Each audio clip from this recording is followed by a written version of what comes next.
வணக்கம் நண்பர்களே. இன்றைக்கி நம்ம காந்தாரி மிளகாயை செடியிலேயே பழுக்க விட்டுருந்தோம். சரி, அது ரொம்ப பழுத்துருச்சு, வெயில் நல்லா அடிக்கிறனால. இப்போ அதை பிடுங்குறக்காண்டி தான் வந்திருக்கோம். இவ்வளோ நாள் பச்சைக்காயாக எடுத்தோம். சரி, இப்போ விதையான்ட்டு எடுத்துருக்கோம், விதைக்காண்டி.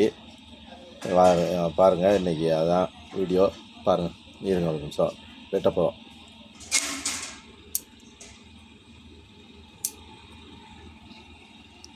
நல்லா பழுத்துருச்சு ஃப்ரெண்ட்ஸ், காந்தாரி மிளகா.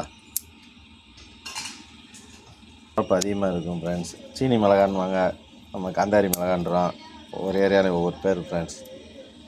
இது 4வது வட்டம் நம்ம காய் எடுக்கிறோம் ஃப்ரெண்ட்ஸ்.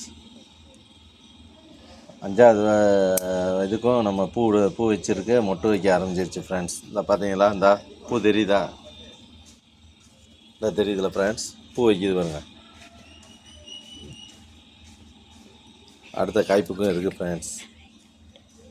நிறையா மொட்டு வச்சுருக்கு ஃப்ரெண்ட்ஸ். சரியாக 2 நாளைக்கு முன்னாடி தண்ணி ஊற்றாம விட்டேன் ஃப்ரெண்ட்ஸ். ஒரு நாள் நம்மளுக்கு இலை பூரா உதிர்ந்துருச்சு. இல்லாட்டினா செடி நல்லா பசுமையாக இருந்துச்சு. இப்போ கிட்டத்தட்ட 6 மாதமாக இந்த செடி நம்மகிட்ட இருக்குது. நல்லா காய்க்குது ஃப்ரெண்ட்ஸ். உங்கள் வீட்லேயும் இதேமாதிரிக்கு ஒரு செடியை வாங்கி நட்டு பயன்பெறுங்க. நம்ம சுவாசிக்கிற சுவாசத்தில் ஒரு துளியாவது நம்ம உருவாக்குனதாக இருக்கட்டும், ஆக்சிஜனை. இதுதான் நம்ம சொல்லக்கூடிய கருத்து ஃப்ரெண்ட்ஸ். மாடி தோட்டம் வைங்க, ரொம்ப சிரமம் இல்லை. ஒரு அரை மணி நேரம் செலவழித்து தண்ணி ஊற்றினா போதும் ஃப்ரெண்ட்ஸ். அப்புறம் நம்ம யூடியூப்பில்னு ஒரு ஐடியா சொல்லுவாங்க, எதையாவது ஒன்று ஃபாலோ பண்ணிக்கலாம்.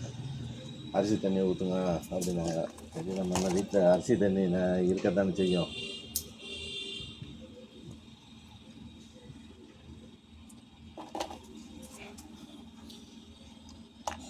Thank you friends.